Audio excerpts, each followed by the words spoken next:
It's Sunday racing at Hollywoodbets Kenilworth with two Grade 3s and a listed feature coming your way the day after champion season gets underway at Hollywoodbets Greyville. Looking forward to everything that's going to come your way this weekend. It's going to be a lot of fun. Come and join us here at HQ on Sunday. Come and say hello, tell us what you think, and like and subscribe to this channel on the back of me tipping a pick 6 on this very podcast on the Monday meeting on the public holiday. 1,944 Rand turned into just under 45,000 Rand. Now, can lightning strike twice? Catching two pick sixes in a row is not something for the faint-hearted, but we'll give it a go anyway. The 10 race card starts quite early at 11:40, and we got some travelling Wilburys, travelling jockeys coming to join us as well on the Sunday. So 11:40 is race number 1, not part of the exotics. Hollywoodbets Kenilworth welcomes you maiden juvenile plate for fillies over 1,000 metres, and this will be a continuous theme all the way through the rest of the season with these 2-year-olds based in Cape Town, all making appeal as far as their breeding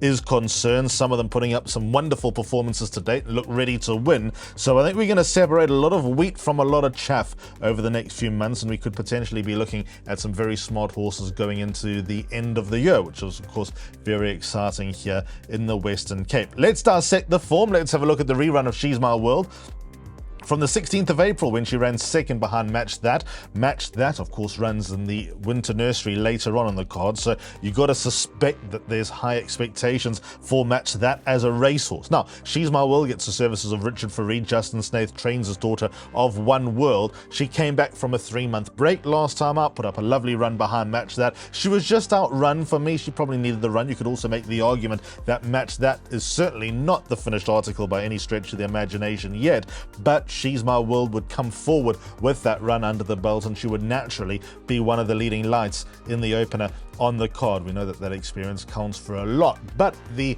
most interesting runner in the race comes from the bang-in form Candice Bass Robinson yard and the former number 1 Beautiful One, another daughter of One World. Now, she was drawn on what's perceived to be the wrong side of the track with a high number draw last time out. She was the only horse to feature with a high number draw on the day. Obviously, 2 days later, there were a lot of fireworks from Vaughan Marshall's pair in the final race when Paratrooper and also Happy World dispelled a few theories out there, but all the same, on the day, Beautiful One stuck to her stations towards the outside and put up a fantastic effort running third behind Una the Unicorn, who was not winning out of turn. Now, Beautiful One gets the services of Aldo De Mayo. We welcome him back to the saddle. He's been off for a few meetings, and I think with natural improvement, she's going to bear a lot of interest in the opener on the card.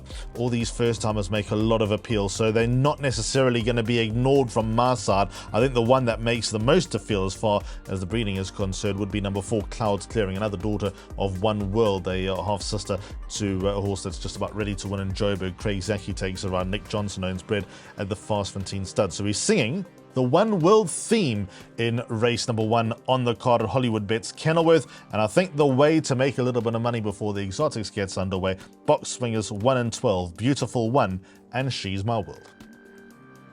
Second race starts the Bipot Cape Turf Club Syndicate's maiden plate for fillies and mares over 1,200 metres. 12:15 is when Bipots need to be on by start of the month. Should be a little bit of disposable income around, so punters can take advantage of a potentially useful pool. Now, Claire de Lune, number 7, on the card. On World Sports Betting Cape Town, Met Day ran second behind Wild Wild Green. She had this annoying habit of running second at her first 3 starts. She broke the sequence in the CRS Slipper last time behind Military Command when trying 1,200 metres for the first time. But held in high regard, started 4 to 10 on debut, so the whisper was out. Now, she is a full sister to Trip of Fortune. She's related to a number of well above average horses out of the fantastic mare Louvre, and you'd anticipate that a winner's just around the corner. For me, this is the weakest field she's running. Yes, we can have the debate about whether the 2-year-olds are ready yet against the older horses. Some of them are winning, but they're not quite consistently stringing them together, but they'll get there as the season wears on. But I think with just the exposed form around and the exposed maidens that are in the race,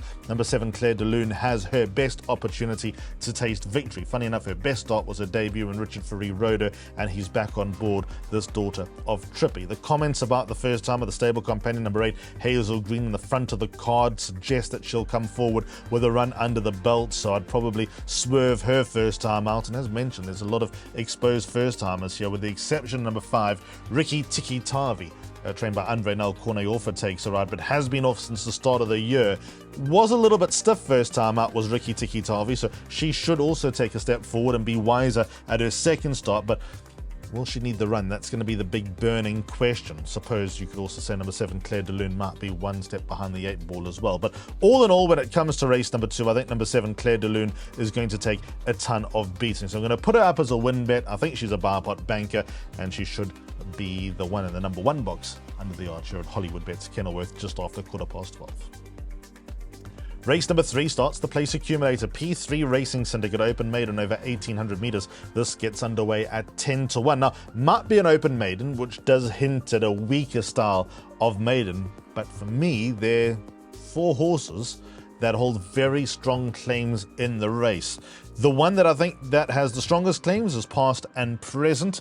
This will get the services of JP van der Merwe. The reason why I think he's got the strongest claims this time around is that blinkers go on. He's tried blinkers before, but over 1,400 metres, he's never going to be a force. He's just a big, rangy galloper who's not going to be a 1,400 metre horse. And I think now 1,800 metres on the summer course with blinkers on, with a more experienced profile to his name, that he could get his day in the sun, especially with 56 kilos. He receives a little bit of weight from a few horses that must be respected, the likes of Set to Music and a couple of others, and with that galloping weight in this open maiden, he ought to go very well. His last start at Hollywoodbets Durbanville, he never looked like getting the better of Wood World. Obviously the form line is very dicey, but the penultimate start to Mfula, and I know Mfula fluffed his lines. He won his post maiden, then the next time he fluffed his lines, but I still think they're winning to come, and I think in 6 months time he'll be an above average horse, Mfula. So I think that's all going to set number 9 Past and Present up. I think he'll be more at home here at Hollywoodbets Kenilworth. Yes, over further than 1,800 metres ultimately, but the tight turns at Hollywoodbets Durbanville probably just got him off stride, off balance, and he should be just about ready to win. If he doesn't, Des McLaughlin's pair do make a lot of appeal. Number 4, Jet A1 gets Richard Ferree on board, and number 10, Moment of Truth, who gradually steps up in distance, now gets blinkers. He doesn't travel in the early parts of the race, but he does finish very strongly, does number 10, Moments of Truth. It was actually his second start where I thought, wait, hang on, might be a reasonable racehorse here, and even his third start behind 006, that form line was very strongly franked here on Monday. So they're not horses I'm going to let run loose. So as far as the PA is concerned, which I have structured, I've gone 2 horses, 9 and 10, Past and Present and Moment of Truth. By 3, 4 and 7 in the second leg, first leg of the pick 6. By Banker, number 4, which is the Winter Nursery. I think there are a number of winning chances there, but I'll be shocked if Dreamwheel doesn't run in the top 3. By 5 and 8, by Banker 2, Garrick Storm on Wednesday morning. Looks the pot, lovely horse, playful horse, naughty horse, but look really well. By 3, 5, 6 and 9, by 2, 5 and 13 in the final leg. Race number 4 starts the pick 6. Try again, shall we? Let's try and tip another pick 6. 2,000 Rand per coming your way at the end. This is the Hollywoodbets.net Class 3 over 1,200 metres. Don't forget to play the Hollywoodbets Punters Challenge. We have a lot of banter up in the office, and well, even the wife's playing consistently, and she's not doing too badly. 1 is when the pick 6 gets underway. 1,200 metres is the distance. Now, you could only have been impressed with how Air Raid came out last time on the back of a 4-month break. A fresh horse, a happy horse, a talented horse, which is obviously the big key here, blew them away. He beat Arctic Wizard hands and heels. He reopposes Arctic Wizard. He's got a slightly stiffer task at the weights. But is he a sprinter? He can only kick on, he can only improve. He's by Lancaster Bomber, but he's back over 1,200 metres. If in the same mood as what he was last time, he's going to be a hard horse to beat, because to the eye, he looks like a horse that's got a lot more to come, and he could be a step above the handicapper. And I don't know if they'll be thinking feature races just yet, but what I saw, there's a horse definitely headed in the right direction. So number 4, Air Raid, is a valuable starting point, but can he run the same race not being fresh, coming out after a break? It seems to be his go, because he won his debut in similar style.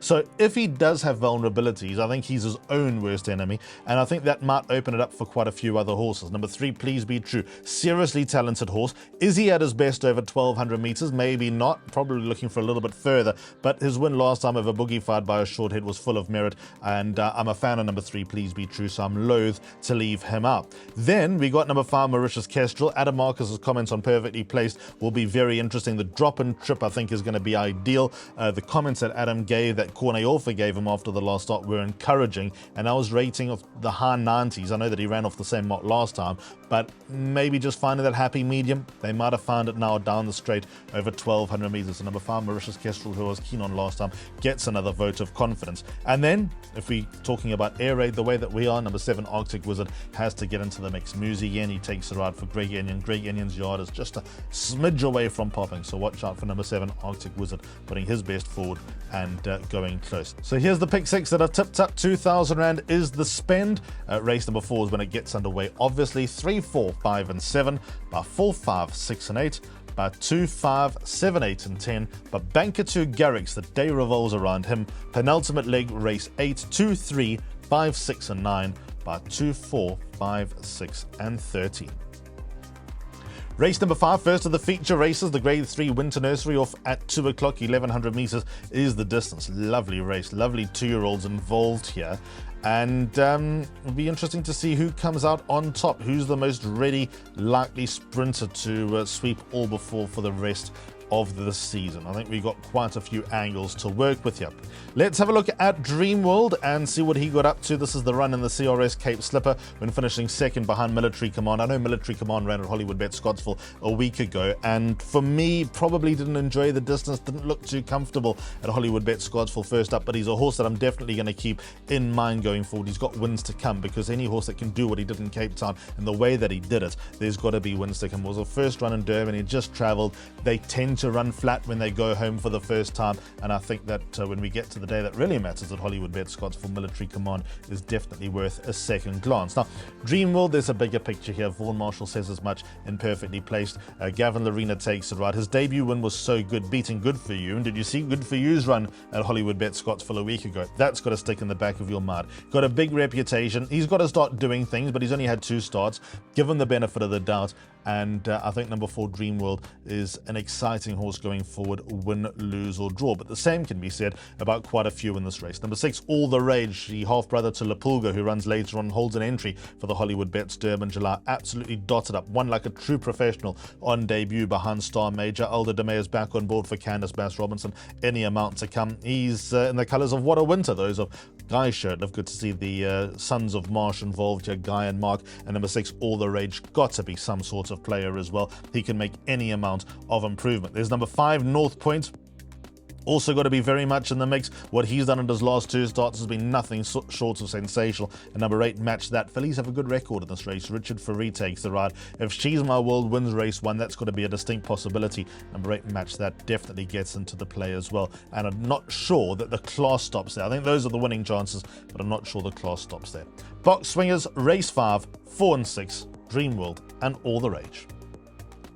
Race 6, the listed ladies mile, 1600 meters off at 25 to 3. Nice race this. It can be a little bit on the weak side as far as history is concerned. We do have a few horses in the 80s and 90s here that might need a little bit of closer inspection. But overall, I think it's an above average listed ladies mile for a gross stake of 200,000 Rand. Kinda Wonderful, last season's champion 2-year-old filly, I think is a good starting point. Craig Zaki takes her out for Eric Sands. How do you read into the fact that she was quoted to run in the first leg of this series and was scratched, therefore has been off for 71 days? Eric's yard's in very good form at the moment, so it's hard to knock her. She ran second to Give Me Everything in the Cape Oaks, the Schweppes Cape Oaks, beaten a length and a half. Give Me Everything subsequently went to Durban, won well. By the time this preview is out, we'll know how Give Me Everything ran in the Grade 2 at Hollywoodbets Greyville just 24 hours earlier. She came into her own around this time last year as well, the number 5, Kinda Wonderful, giving her the champion 2-year-old filly mantle of last season, and she's bounced back to form. Eric Sands has got this filly into the swing of things. I'd venture to say as well, 1800 meters last time was a little bit far of her best. She ran an absolute ripper, don't get me wrong, but over 1600 meters, I think she's more at home. Number 5, Kinda Wonderful. So I'm going to lead with her as my idea of the horse to beat, but I have a lot of time for number 8, Time for Love. Gavin Larena takes her out for Michelle Ricks and Harold Crawford. Won this race last year in beating My Flower Fate. Now at the weights, she's got 2.5 kilos to find with My Flower Fate for a length. But with that said, I I think she's a better horse now than she was 12 months ago. She showed that with my book, the career best last time in the race on World Sports Betting Cape Town Met Day, when she showed all the guts, all the courage under Gavin Lerena, and was just collared late by Rainbow Lorikeet, who was in the pink of health and the form of her life. Now, she has been rested by 99 days. She hasn't run since late January on Met Day, but she was here a couple of weeks ago for a gallop, and Gavin Lerena did take her for a spin as well. So that's got to count for something. She's a big player. You got the pick six numbers at the top of the pick six. So as far as race number 6 goes, I want to tip a quartet double float 5 and 8 by the field. So let's hope the Kind of Wonderful and Time for Love can run into the top 4 each, and maybe we can get a bit of a springer into the top 4 to make those quartets pay. I do think number 10, My Flower Fade, is alive, by the way. Don't leave her out. Race number 7, the Grade 3 Legal Eagle Stakes over 1,800 meters. Start of Jackpot 2. 10 past 3 is when they get underway. And there are a lot of exciting horses around the country at the moment. A lot of horses getting tongues wagging. The likes of 8 on 18, Fire Attack up on the half felt. Numerous others as well who are really, solid as far as the future is concerned. Hollywoodbets Durban, July conversations happening at the moment. Can we see it again, bounce back, etc., etc., etc. So lots going on.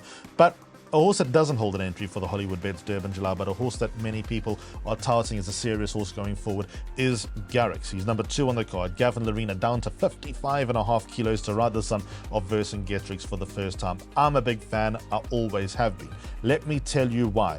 Let's talk about him in 2025. On Lommeraw Kings Plate Day, had a shocking draw, finishing 5th behind Sail the Seas. Sail the Seas on many people's lips, mine especially, for a Hollywoodbets Durban July candidate. And a lovely run from the draw, took his medicine, made up a lot of ground, cleared a lot of horses, did a 23.7 final 400. Second start of the year, City of Cape Town Politician Stakes, the Grade 3, second behind Sights. Again, a bad draw, but crucially, the race was run at a crawl. Elder de Meyer had no option but to take him around horses, never ideal, stuck around, ran a lovely race. May have been stretched in the Splash Out Cape Derby, but still got a £10 penalty. He ran in the same place that Oriental Charm did. Third in the Grade 1 Splash Out Cape Derby. Beaten by 8 on 18 for me. He lost nothing in disgrace on that occasion. But gelded, better behaved, better horse. And for me, he won better than the 1.5 length margin suggested when beating Let It Be Said in the Variety Club Mile just 3 weeks earlier. He's got the draw. I think he's got the game. I think he's got a lot more to come. And with Gavin Lerena dropping to 55.5 to ride number 2, Garrix, I'm expecting him to win. Rascallion, evergreen, can never knock him, can never disrespect him. He had a deep draw last time. This time he's got draw 1. He's got a CV that Garrix is nowhere near getting yet, so he's in the race. Billy Bowlegs was unlucky not to finish a lot closer last time when beaten 3 1/4 lengths behind Garrix. He's worth a second look. Lapulga's getting better and stronger all the while, but I think Garrix has got that little bit different, and I think that he'll win the Legal Eagle Stakes. Here's Jackpot 2, Banker 2 in the first leg by 2, 3, 5, 6 and 9, by 2, 4, 5, 6 and 13, by 2, 8 and 14 in the back. Let's now move on to the 8th race. Feature races are done. This is where the meeting gets a little bit trickier. The race Cape Power by Hollywoodbets D Stakes over 1,100 meters. Now, number 6, Country Time, is the place that I'm going to start. Safiso Kutle Bungane takes the ride here. And the third last time behind Golden Ideal, when really making a late rattle, was appealing, finishing just under a length behind. Consistent, hasn't won in 889 days, so that might sway you off. But if a rating of 53 with 50.5 kilos on the back and the conditions of the race favouring fillies, Country Time's got to get in the race. Now, number 9, Windsor on the green. Craig Zaki on board for Adam Marcus. Got brushed 250 metres out last time behind Golden Ideal. The weights do suggest that Country Time and Windsor on the green should fight it out, because most of the field that ran on the 16th of April, i.e. 9 of the 11 runners in the race, were involved. There should be little to choose between them. So Winter on the Green's the horse that I'm going to lead with, having finished second behind Golden Ideal last time. Craig Zaki takes the ride, and I think for that youngster just sort of breaking through, running her best race, she is still a maiden obviously, but I think that she's now in the swing of things, and she's going to be the one that they all need to be. But there's a lot in here with chances. In fact, there are quite a few that are well overdue as well, so it might make for an exciting race despite it not being one of great quality. Let's go each way. Number 9, Windsor on the green of value, is on our side. Race number 9, join the legends, www.capeturfclub.co.za, class 4 for fillies and mares over 1,100 metres. 15 runners thundering down the straight here at Hollywoodbets Kenilworth, and a lot in with chances. Now, the key piece of form comes from the 16th of April when Captain's Destiny took out a narrow victory, an overdue victory won by a short head. Aussie Noach has been in unbelievable form, and he's back on board number 2, Captain's Destiny. But I'm going to swerve here. Not that I'm saying Captain's Destiny can't win, but she's obviously in the Pick 6 and Jackpot 2, etc. But Tanneron comes in here 1 kilo better off for a little less than a length. I think that's going to be enough for Tanneron to turn that form around. Alda De Mea takes her out, drawn towards the middle inside. The mother was good. Anime, this daughter of Var, looks like she's banging at the door. Penultimate start, Hollywoodbets Durbanville, beaten a quarter of a length by Pilot Flame, who was stiff here on Monday from a deep draw. I think that it's all falling into place now for number 5, Tanneron, and I think that she's going to get her overdue second win under the belt. She kept good company as a 2-year-old. She kept good company as an early 3-year-old, and I think that confidence level is just about dropped. I wish her rating would have dropped another pound, to be fair, but there's no reason to do that. The fact that she's finishing a length, just under a length behind, but that point I think is going to make all the difference. But I'm going to give her the vote of confidence this time around, and obviously not overly confident, but I'm going to give her the one, I'm going to make her rather the one that they all need to beat. Out of that form line, Priscilla Maisie, December Dawn, Easy Money, Love Shack, all horses that have got to go in. I have an inkling that number 11, Peace of Mind, is another horse not to let run loose, was drawn towards the outside. The 200 meters mark, Peace of Mind was well in front, just kind of got stuck in the mud over the closing stages, so she's another horse to consider as well. That's not from that form line. And number 7, Lucy Rocket, also in unbelievable form at the moment since the turn of the year, going to the farm and being rested. Andre Steyn has got this filly running so well, first, third and first at her last 3 starts, so she's not necessarily one that I'd run away from either. So let's go and have a look at a bet for race number 9, shall we? It's a quartet race all over. Double float, 5 and 13 by the field. That's Priscilla Maisie and Tanneron, and again something at a big price to fill the top 4. Race number 10, Hollywoodbets Bright Future C Stakes to go 1,000 meters. Very good races. I know it's a C Stakes, and I know there's nothing here that's going to be running in any Cape Flying Championship, Computer Form Sprint, Mercury Sprint, whatever the case may be. But I think there are a lot of horses here that are just about popping and ready to win.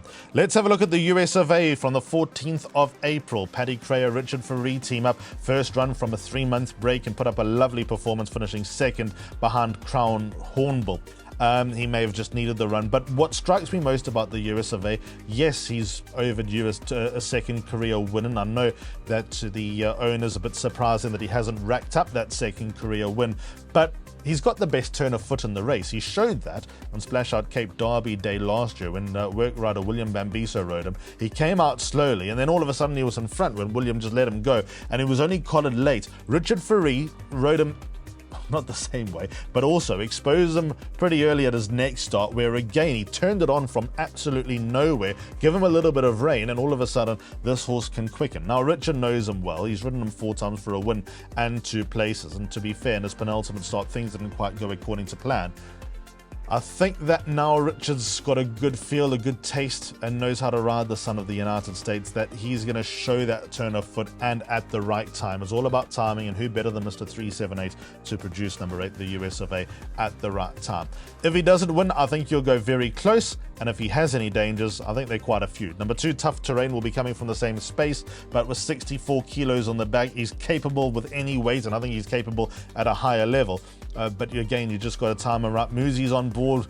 Number 2, Tough Terrain for the first time. He'll be under strict instructions not to go too early on Tough Terrain. If you go back to World Sports Betting Cape Town Met Day, he actually has the beating of the US of A, but I think the US of A is just sort of stepping up a little bit quicker these days. There are a few others. Turbo 20 been off for a while, first run after a break. He's in the conversation. And also down the page, number 14, Rattlesnake, who went missing. Well, when I say missing, ran a nice race in defeat last time, but was demoted in the boardroom at the penultimate start as well. So he's just about a winner without a penalty, and I liked him strongly last time. I'm not going to lose the faith in him. So, as far as race number 10 goes, let's go a swinger. I think that's a nice way to round up 2 and 8, Tough Terrain in the US of A. So come and join us on Sunday at Hollywoodbets Kenilworth for the Legal Eagle Stakes with those 3 feature races. Not many feature races come your way during the off-season for obvious reasons, but it's one of the days that you want to come and join us. Bring your family on a Sunday.